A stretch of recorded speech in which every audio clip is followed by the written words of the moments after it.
You're our first human. The end of your story is easy. Arrogant American family comes to Africa. Africa embraces arrogant American family. Welcome to the jungle. How you doing, buddy? Thanks for talking to me today about Endangered Species. Of course, yeah, going great. I'm so excited for the movie. It's coming out really soon. You know, well, while on a Kenya safari, things go very wrong for the Halsley family vacation pretty quickly, don't they? It doesn't take long for, I think it's very clear things are going to go wrong when the family decides to go out on a safari without a tour guide. That's not a great idea. If that isn't enough, the family's in turmoil, you know, arguing constantly. It's just bad blood, and they hope this vacation brings them together. I think that's, yeah, I mean, that's you throw a family out that's already kind of arguing and fighting, and you put them out in the wilderness with no experience, and yeah, you've got a movie. I really thought the relationship between your character, between Noah and his father, was really, it was like one of the best developed parts of the movie. Oh, thank you. Yeah, it was great to be able to tell that story. And what is his relationship with his father? It's kind of, you know, he has such admiration for him, but his father's not, he's not much of a father, is he? Because Noah's always defending him, but his dad, you know, he's not a leader in a crisis either, is he?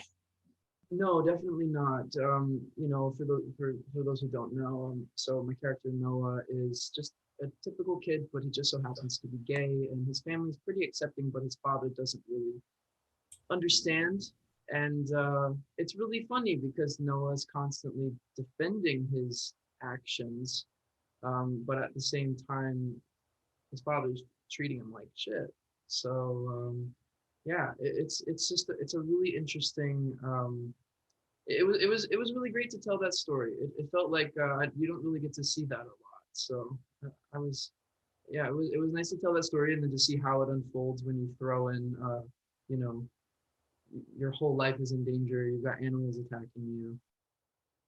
Well, yeah, because your father decides to break all the rules, which seems to be the theme of the movie, and a rhinoceros protecting its young, you know, trashes your van you're touring Kenya with.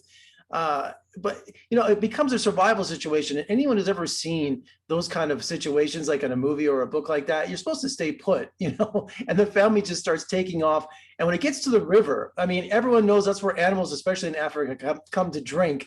Yeah. And crocodiles are also in those rivers. So you guys were shooting on location. You had to be kind of concerned. Absolutely. There were crocodiles in the river. In fact, there were people there, you know, trained, knew what they were doing, but they had to remove the crocodiles from the river so that we could shoot there. And that was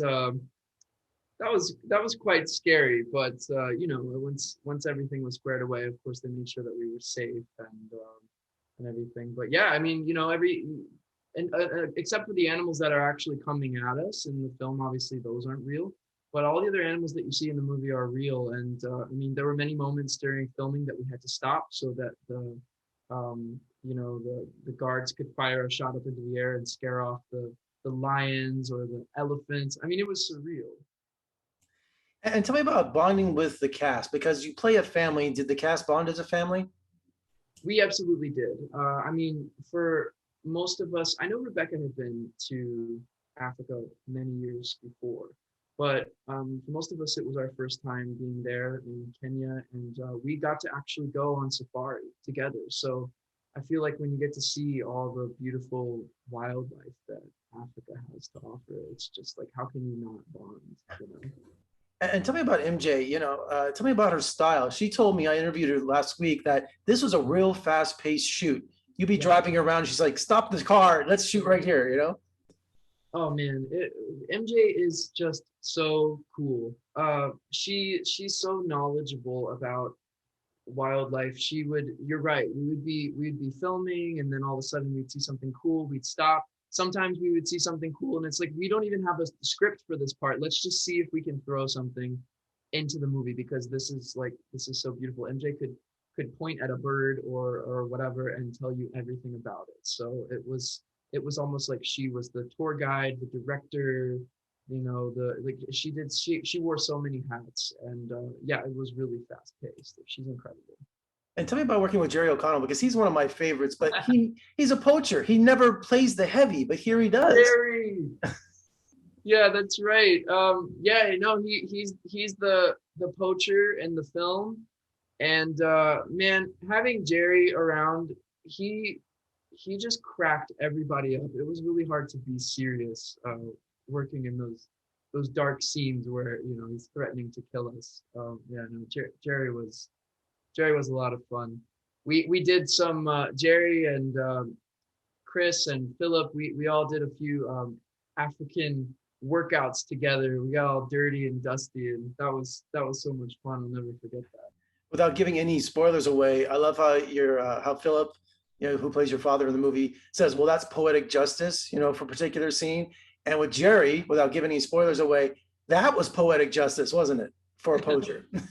Yeah, I mean, absolutely, you're right. I don't want to give any spoilers away, but It was a big statement. yeah, a nice little twist at the end. Cool. Well, Michael, congratulations on a great thriller, and I appreciate it. And come visit us in Las Vegas, man. We'd love to have you. You're 21, right? Absolutely, yeah. Yep, I'm over 21, so you're right. I do need to come. I've actually never been, so it's not. We're open June 1st, so come visit us. Okay, I'll give you a tour. Okay. All right, buddy. Take care. Thank you.